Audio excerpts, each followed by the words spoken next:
நான் வந்து நியூ இயரில் வந்து எங்கள் அப்பார்ட்மெண்ட்டில் டான்ஸு இந்த மாதிரி ஆடலாம், டான்ஸ் ஆடலாம், பாட்டு பாடலாம், சிலம்பம் கூட பண்ணலாம். உங்களோட இது எல்லாமே பண்ணலாம். ஆனால் என்னன்னா ஃபுட்பால், கிரிக்கெட், ஸ்டேஜ் குட்டியே இருக்கும். அதில் என்னென்ன பண்ண முடியும் அதெல்லாம் பண்ணலாம் நீங்கள். ஆனால் அதில் வந்து நான் அடுத்தது இன்னொருத்தர் இருப்பான்.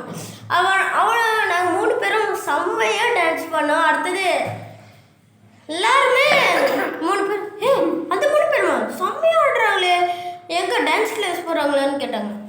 அது நான் இவன் அடுத்து இன்னொருத்தன் அவங்க 2 பேரும் சுவினேஸ்வரன். அவன் வந்து டான்ஸ் கிளாஸில் போகல, நான் போனேன். ஆமாம், இவனும் போல, நான் மட்டும்தான் போனேன்.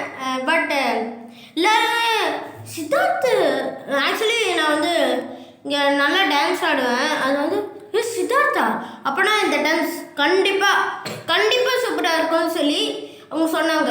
அதே மாதிரி ஆமாம் மட்டும் நல்லா நான் அடுத்து நானும் ஒரு சோலோ பண்ணேன், அதுவும் நல்லா இருந்துச்சு. எல்லாருமே கிளாப் பண்ணாங்க. அடுத்தது நாங்கள் 3 பேரும் அது வந்து எனக்கு பர்சனலாக பிடிச்சிருந்துச்சு. அடுத்தது யார் டான்ஸ்லாம் சொல்லி கொடுத்தாங்கன்னா இவனோட மம்மி. நல்ல டான்ஸ் இருந்துச்சு, ஏதோ எல்லாருக்குமே ஈஸியாக இருந்துச்சு. முக்கியமாக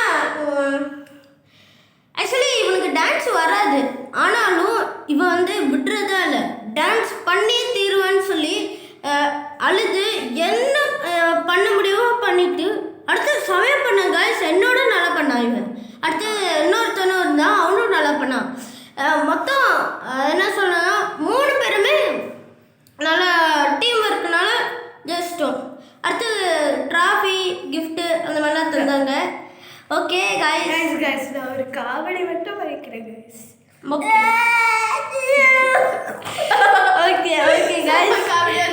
கைஸ், நானும் காமெடி.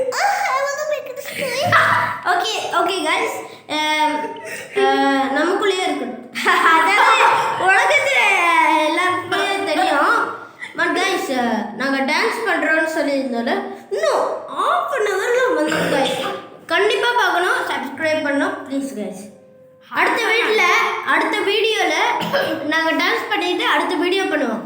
அதில் கண்டிப்பாக சுவினேஷ் வருவான், அவனை காட்டுறோம், பட்டையாக இருக்கிறோம். ஓகே பாய் கைஸ், பாய் சொல்கிறா. இஸ்கே ஹால் நமஸ்காரம், பாய்.